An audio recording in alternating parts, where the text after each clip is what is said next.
তো 5 তারিখ 5ই অক্টোবর 2022 চার মহাকাশচারী উড়ে গেছিলেন আন্তর্জাতিক মহাকাশ স্টেশনের উদ্দেশ্যে। আর রকেটটি ছেড়েছিল ঠিক রাত্রির 9:30 নাগাদ ভারতীয় সময় অনুযায়ী এবং বাংলাদেশের সময় অনুযায়ী রাত 10টা নাগাদ। আমরা তার লাইভ নিয়ে এসেছিলাম, পরের সময় তার নির্বাচিত অংশও দেখিয়েছি। অনেকের প্রশ্ন ছিল কতক্ষণ পর তারা ডকিং করবে। সয়ুজ যে মিশন হয় সেই মিশনে কিন্তু ডকিং করে মাত্র 3 ঘন্টা পর। ক্রু মডিউলগুলোতে অত তাড়াহুড়ো করে না।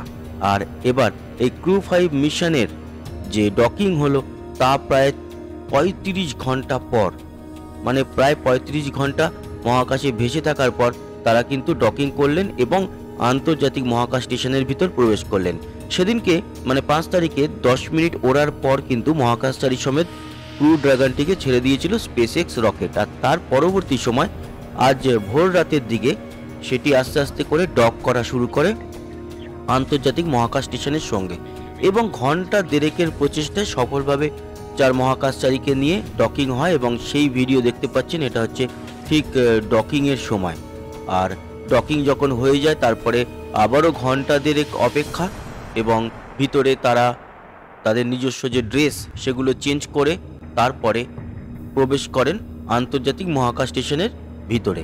এই দেখলেন সফল ডকিং। এরপর ওনারা কিন্তু এরকমভাবে আন্তর্জাতিক মহাকাশ স্টেশনে প্রবেশ করলেন। 4 মহাকাশচারী হচ্ছে নিকোল অনুপা ম্যান, মহিলা মহাকাশচারী, এছাড়া নাসার মহাকাশচারী, এছাড়া নাসার আরেকজন পুরুষ মহাকাশচারী জোস এ কাসাডা, তিনিও কিন্তু নাসার, এবং জাপানের মহাকাশচারী কোইচি ওয়াকাতা, যার প্রায় 59 ইয়ার্স ওল্ড, মানে সেই বয়সেও তিনি একজন সফল মহাকাশচারী। এছাড়া আন্না কিকিনা, যিনি রাশিয়ান মহাকাশচারী। এনাদেরকে দেখতে পাচ্ছেন।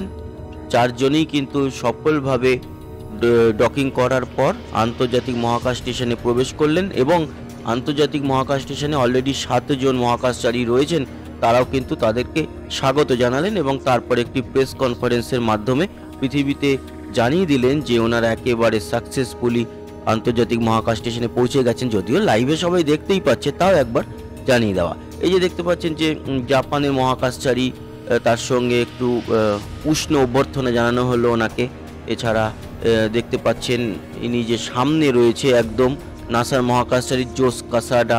এছাড়া একদম পিছনে যিনি রয়েছেন তিনি হচ্ছেন আন্না কিকিনা, রাশিয়ান মহাকাশচারী সমস্ত। আর এই যে সামনেই একেবারে রয়েছে জাপানিজ মহাকাশচারী, একদম সামনে দেখতে পাচ্ছেন জাক্সার মহাকাশচারী।